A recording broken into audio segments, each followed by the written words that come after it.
What are the best solutions for keeping a positive relationship?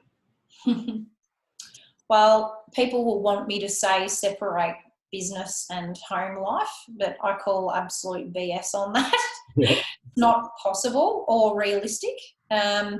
What I do know is important is having clarity in where you actually want the business to go together, as well as whose role is what. Role definition is what makes or breaks couples in business, because too often, if we're not clear about whose role is what, you end up stepping on each other's toes and it just blows up into a big shitstorm. So you need to sit down, and it's an activity that I often do with couples, is you do a SWOT analysis on your relationship. So your strengths, your weaknesses, your opportunities and your threats. Yep. And you do that not only for yourself but for your partner. And then have a conversation about that. Lady, you are terrible with numbers and you are shocking if you're locked in an office all day.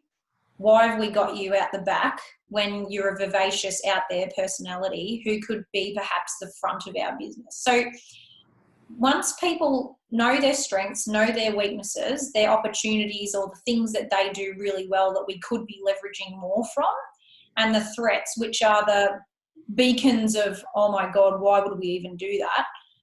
Once you sort that out for both of you, and you can come up with then, the roles and responsibilities according to that. Mm-hmm. So work to your strengths, stop doing what you're terrible at, and then basically you've got to write your own position descriptions as the two bosses or the leaders in the business. Yep. And then stick to your patch. Try it for a while. Stop. Don't just go, oh, okay, well, we did that. That was nice, and go back to how you did it. Really, really commit to these are my roles. These are your roles. Some will cross over a little bit, but stick to, and have team meetings. Yep. Literally quarantine the time that says Monday morning, 8 a.m, we have a directors meeting. And this is what I'm going to deliver this week, wifey. This is what I'm going to get done this week. Tradie, fantastic, off you go.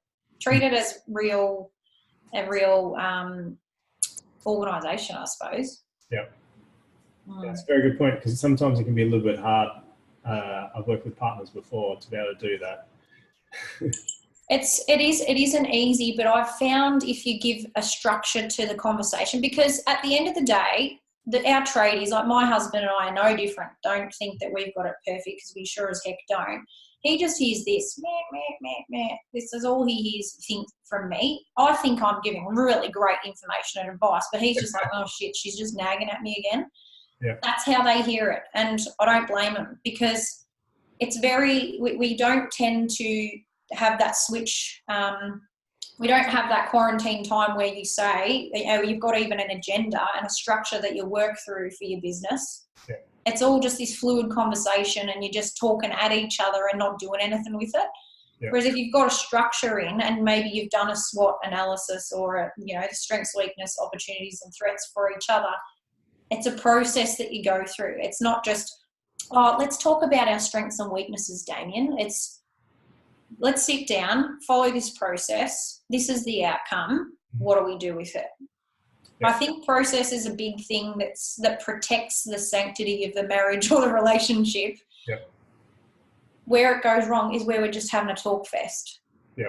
And you're sort of doing it with no direction or outcome. Would you suggest then that if you have those 8 o'clock meetings in the morning, so 8 a.m. in the Monday morning, that when you get home after work and it's family time, that there's no business conversation?